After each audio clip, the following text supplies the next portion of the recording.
So, hello guys, and welcome to the new chapter, which is negligence, where we'll be covering law of torts for UPSC CSE optional exam. So, negligence का मतलब क्या होता है? Negligence एक Latin term है जिसका मतलब है डिसरिगार्ड करना. अब इससे रिलेटेड 3 वर्ड्स और हैं, इन्हें एक बार पढ़ लेते हैं. नॉन फीसेंस का मतलब कोई भी ऐसा काम नहीं करना जो हमें करना चाहिए था. जैसे अगर मेरे ऊपर कोई ड्यूटी थी कि ये काम तुम्हें पूरा करना, मैं नहीं करूँ, तो नॉन फीसेंस होगा. मिस फीसेंस यानी कि जो काम मुझे दिया गया था मैं उसे गलत तरीके से करूँ, रॉन्गली करूँ. मैल फीसेंस हो गया कि मैं पूरा का पूरा गलत काम ही कर रही हूँ, जैसे किसी का खून करना, चोरी करना. ठीक है, तो ये नॉन फीसेंस, मिस फीसेंस एंड मैल फीसेंस का फ़र्क है, ये हमें पता होना चाहिए एज स्टूडेंट्स ऑफ लॉ. अब अगर हम बात करें नेग्लिजेंस की, तो इसके रिगार्डिंग ना दो थ्योरीज निकल के आती हैं. एक है सब्जेक्टिव थ्योरी, दूसरी है ऑब्जेक्टिव थ्योरी. सब्जेक्टिव थ्योरी जिसके अकॉर्डिंग आज तक चला आया, जब तक ये स्टीवेंसन डॉनॉग वाला केस नहीं आया था, नेग्लिजेंस को ना सेपरेट टॉर्ट नहीं कंसिडर करते थे. सब्जेक्टिव थ्योरी कहती है कि नेग्लिजेंस एक एलिमेंट है क्राइम कमिट करने के अंदर. मतलब नेग्लिजेंस प्लस कोई और एक्ट टॉर्ट बनाता है. नेग्लिजेंस अपने आप में कोई टॉर्ट नहीं है. जैसे ट्रेस पास करना, न्यूसेंस क्रिएट करना या डेफेमेशन करना, ये सारे काम अगर आप केयरलेसली करते हो ना, नेग्लिजेंटली करते हो, तो आप कोई टॉर्ट कमिट कर रहे हो. और ऑस्टिन, सैलमंड और विनफील्ड जैसे जो लोग थे वो इसके प्रोपोनेंट थे. वो कहते थे नेग्लिजेंस प्लस अदर इंग्रेडिएंट्स अगर प्रेजेंट है तो वो कोई और रॉन्ग हो जाएगा, वो एक टॉर्ट है. जो सेकेंड थ्योरी है ना, ऑब्जेक्टिव थ्योरी, वो बोलते हैं नेग्लिजेंस अपने आप में एक कंडक्ट है, अपने आप में एक टॉर्ट है. जैसे मतलब इसका सिंपल मतलब ये है कि अगर आप किसी को नेग्लिजेंटली ट्रीट कर रहे हो, तो आपके नेग्लिजेंट एक्ट की वजह से, नेग्लिजेंट होने की वजह से कोई एक किसी को डिस्कम्फर्ट हो रहा है या किसी को हार्म हो रहा है, तो वो एक टॉर्ट है. डनॉग वर्सेस स्टीवेंसन के केस में हाउस ऑफ लॉर्ड्स ने ये क्लियर कर दिया था कि ड्यूटी टू केयर एक स्पेसिफिक तरह का टॉर्ट है, और अगर ये सिंपली नहीं किया जा रहा तो वो किसी और टॉर्ट में नहीं आएगा, वो अपने आप में एक टॉर्ट बन जाएगा. तो नेग्लिजेंस अपने आप में एक टॉर्ट है. ये आपको समझ आएगा इस केस से जो दे रखा है यहाँ पे, डनॉग वर्सेस स्टीवेंसन. बहुत फेमस केस है 1932 का, इसको जिंजर बियर केस भी बोलते हैं. तो इस केस में मिसेस डनॉग जो थी, उन्होंने एक जिंजर बियर की बॉटल उनकी दोस्त खरीद के लाती है. वो एक ओपेक बॉटल होती है जिसके आर पार आपको नहीं दिखाई दे रहा है. उसके अंदर एक स्नेल डिकम्पोज हो चुकी होती है. तो जैसे ही मिसेस डनॉग उस जिंजर बियर को कंज्यूम करती हैं, वो बीमार पड़ जाती हैं. अब बॉटल उनकी दोस्त ने खरीदी थी, तो यहाँ पे कहते हैं कि कोई डायरेक्ट कांटेक्ट नहीं है मिसेस डनॉग और जो मैन्युफैक्चरर थे वो स्टीवेंसन थे, इनके बीच में कोई डायरेक्ट कांटेक्ट नहीं है. तो यहाँ डिफेंडेंट कहती है कि डिफेंडेंट यही बोलता है कि डायरेक्ट कांटेक्ट नहीं है तो ड्यूटी ऑफ केयर अराइज नहीं हो रही है. लेकिन यहाँ पर जो लॉर्ड एटकिन थे, उन्होंने 3 इंपॉर्टेंट प्रिंसिपल्स दिए और बोला कि ये ऐसे नहीं हुआ कि ड्यूटी ऑफ केयर नहीं थी. सबसे पहले उन्होंने बोला नेग्लिजेंस अपने आप में एक टॉर्ट है.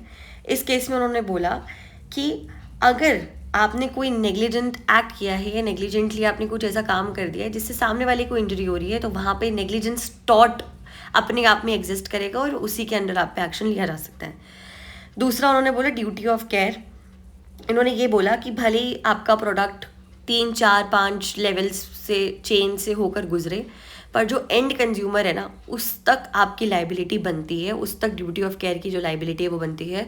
और यही principle modern consumer protection laws का बेसिस बनता है.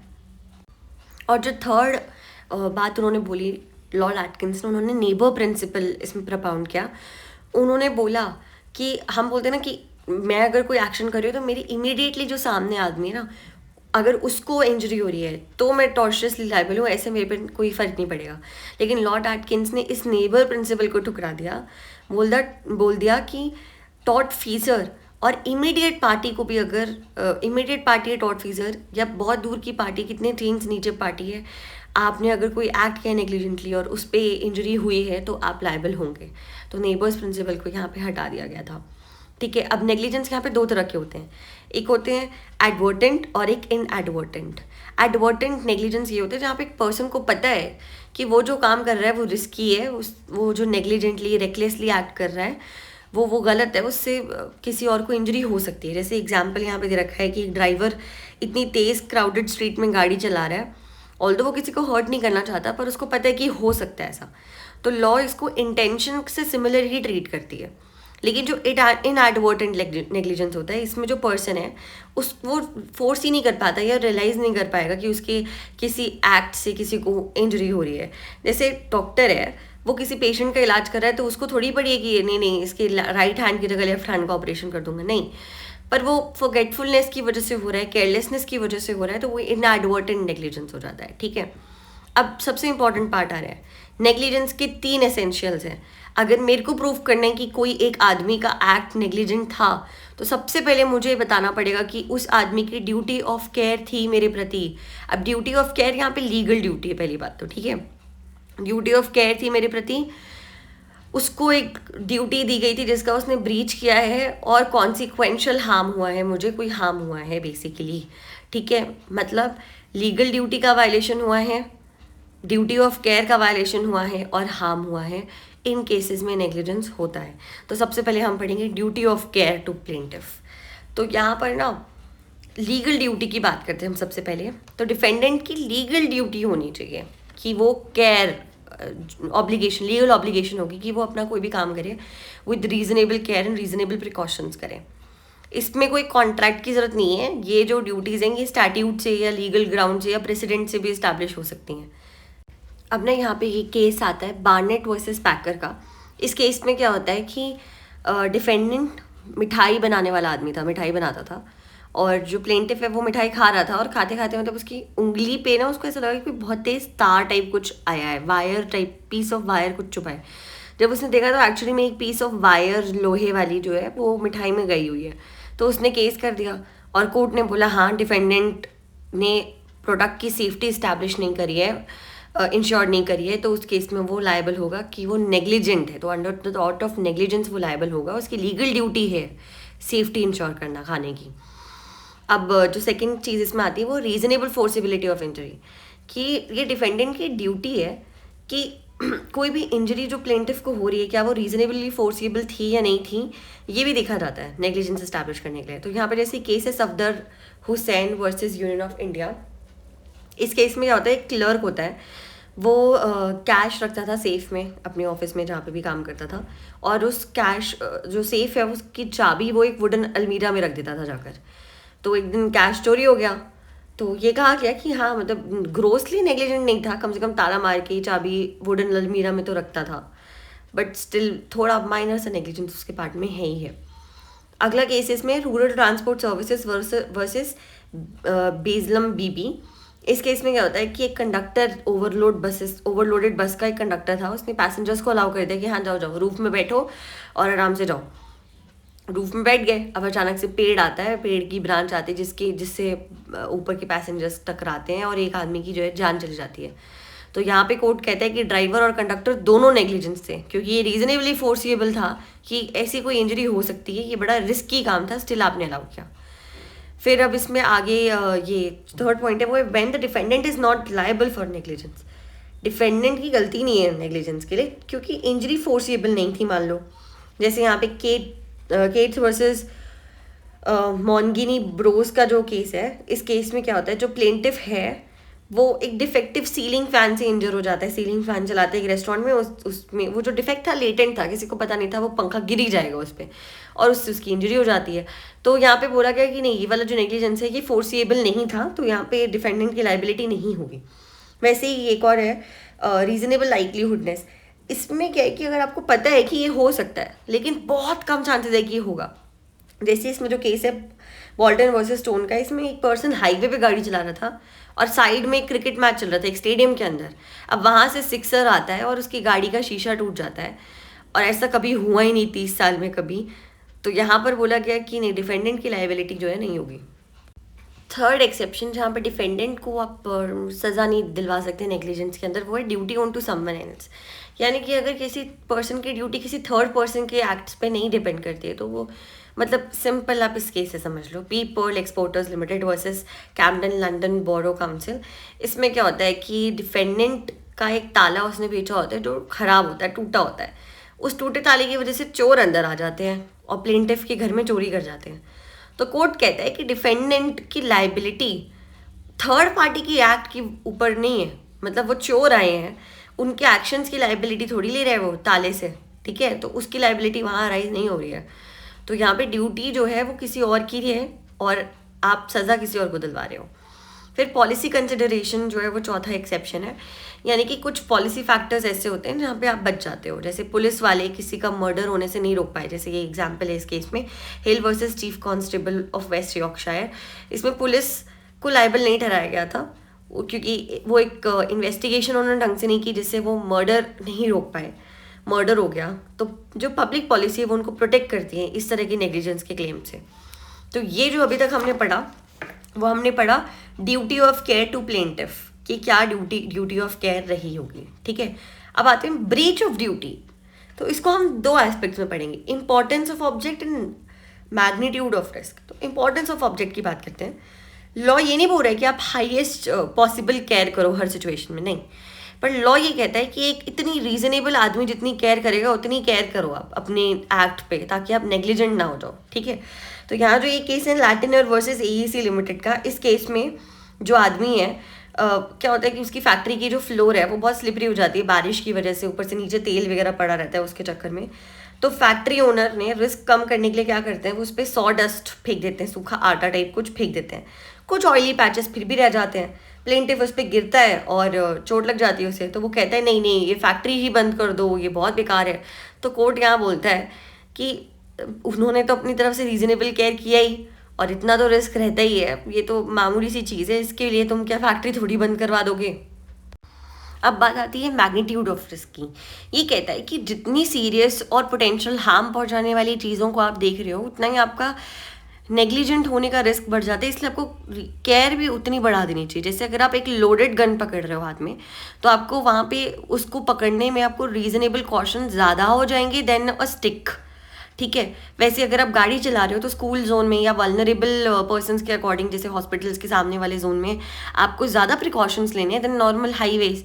तो ये मैग्नीट्यूड ऑफ रिस्क के साथ आपका रीजनेबिलिटी ऑफ केयर भी जो है चेंज होती है, ये कहते हैं इसके अंदर। ठीक है, तो यहाँ पे केस है श्रीमती शिव कौर वर्सेस राम नरेश का। इसमें दो टीचर्स 60 बच्चों को लेके एक पिकनिक में गए होते हैं और वहाँ पे आसपास में कनाल वगैरह होगा पानी वानी का, और दोनों टीचर्स एक साथ खाना खाने बैठ जाते हैं। तो कुछ बच्चे जो होंगे थोड़े मिस्टीवियस से, वो भाग गए कनाल के आसपास, उसमें से एक बच्चा डूब जाता है। कोर्ट कहते हैं कि टीचर्स का नेग्लिजेंस था, एज उनसे एक्सपेक्ट नहीं किया जाएगा कि वो एक साथ खाना खाने बैठे, क्योंकि रीजनेबल केयर और सेफ्टी के प्रिकॉशंस ऐसी जगह बढ़ जाते हैं जहाँ पानी है और आप बच्चों के साथ गए हो। फिर थर्ड जो पार्ट है इसमें वो है डैमेजेस का। किसी भी नेग्लिजेंस को अगर आप प्रूव करना चाहते हो तो आपको ये बताना पड़ेगा कि उस एक्ट से, उस नेग्लिजेंट एक्ट से आपको डैमेजेस हुए हैं। सिर्फ ब्रीच इनफ नहीं होता है। ठीक है, डैमेजेस इसलिए भी ज़रूरी है आपको प्रूफ करना ताकि आप कॉम्पनसेट करवा पाओ अपने आप को जिस भी इंजरी, जो भी इंजरी आपको हुई है। इसमें केस है ये Palsgraf versus Long Island rail road company का। यहाँ पे रेल रोड का एम्प्लॉय एक पैसेंजर को मदद कर रहा होता है चढ़ने में ट्रेन में। ठीक है, और ऐसे चढ़ने में मदद कर रहा होता है, गलती से उसके सामान को वो मतलब ऊपर से नीचे गिर जाता है, किक विक हो जाता है वो पैकेज। फायरवर्क्स थे, कंसील्ड फायरवर्क्स थे, और वो ट्रैक पे गिर जाते हैं। उसके बाद जब गाड़ी चलती है उसके थोड़े टाइम बाद एक्सप्लोजन वगैरह होता है, उससे एक आदमी है पैल्सग्राफ, वो इंजर हो जाते हैं। तो कोर्ट बोलता है कि अनफोर्सिएबल एक्शन था और ये इंजरी कोई फोर्स ही नहीं कर सकता था, तो यहाँ पे कोई आपको जो लाइबिलिटी अराइज नहीं हो रही है रेल रोड एम्प्लॉय की, और इसलिए आपको कोई कॉम्पनसेशन नहीं मिलेगा। डैमेज हुआ है लेकिन ये फोर्सिएबल नहीं था, अनफोर्सिएबल था। अब हम एक लैटिन मैक्सिम पढ़ने वाले हैं, रेस इस्पा लोकिटर।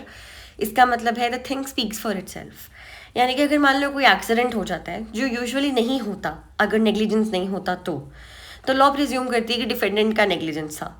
जनरली प्लेंटिफ को प्रूफ करना पड़ता है कि डिफेंडेंट ने ये नेग्लिजेंस किया था, है ना, जो नॉर्मल लॉ ऑफ टॉर्ट की प्रिंसिपल्स है उसके अकॉर्डिंग।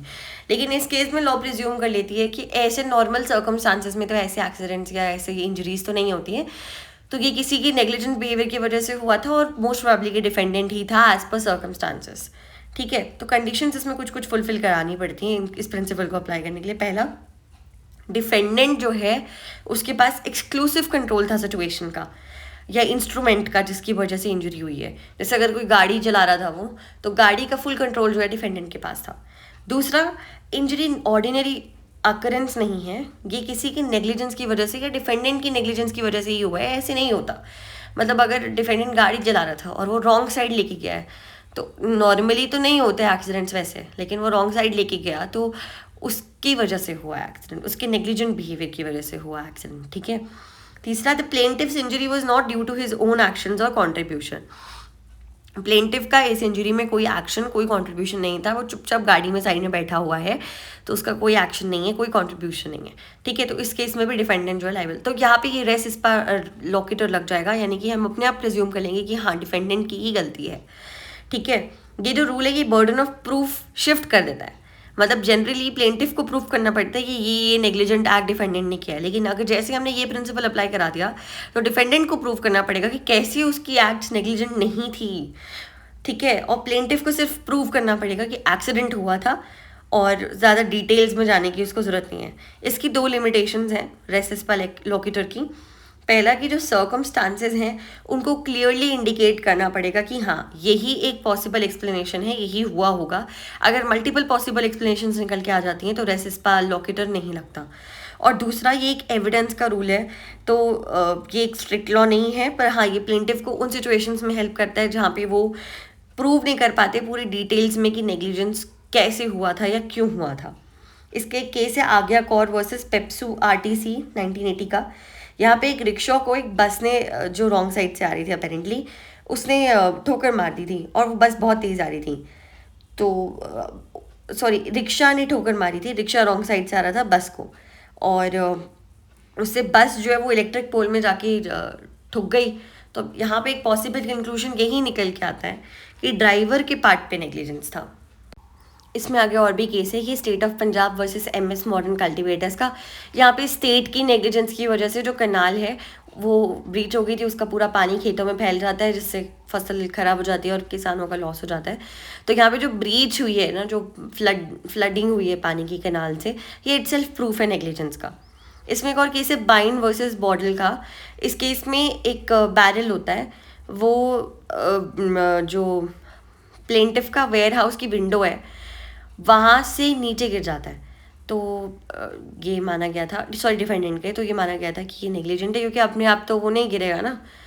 तो अब डिफेंसेस क्या है नेग्लिजेंस के, आई एम अज्यूमिंग कि आप जनरल डिफेंसेस ऑफ टॉर्ट्स की जो मेरी वीडियो है वो देख के आए होंगे। तो विस majeure, inevitable action, voluntary non fit injuria और कॉन्ट्रीब्यूटरी नेग्लिजेंस भी एक डिफेंस है। अब कॉन्ट्रीब्यूटरी नेग्लिजेंस होता क्या है वो अब हम पढ़ेंगे, ठीक है। तो कॉन्ट्रीब्यूटरी नेग्लिजेंस यानी कि ऐसा नेग्लिजेंस जहाँ पे डिफेंडेंट की गलती तो हुई है पर साथ में प्लेंटिफ की भी थोड़ी सी फॉल्ट है, प्लेंटिफ की भी थोड़े बहुत एक्शन है जिससे उसको खुद को इंजरी हुई है, ठीक है। मतलब वो खुद ही बंदा अपनी रीजनेबल केयर नहीं कर पाया और साथ में सामने वाले पार्टी के एक्शंस भी कुछ ऐसे रहे कि आपको इंजरी फेस करनी पड़ी। जैसे इसके एग्जांपल है पेडेस्ट्रियन एक्सीडेंट का, कि मान लो अभी लाल बत्ती हो रखी है, मेरे को पैदल क्रॉस करना है रास्ता, लाल बत्ती है, मेरे को फ़र्क नहीं पड़ रहा, मैं फिर भी जा रही हूँ, और अचानक से एक ओवर स्पीडिंग कार आती है, मेरे को उड़ा देती है और मैं मर जाती हूँ या मेरे को इंजरी हो जाती है, जो भी होता है। तो जो गाड़ी वाला है उसकी तो गलती है ही है कि ओवर स्पीडिंग कर रहा था वो, पर साथ में मेरी भी गलती है कि कॉन्ट्रीब्यूटरी नेग्लिजेंस है।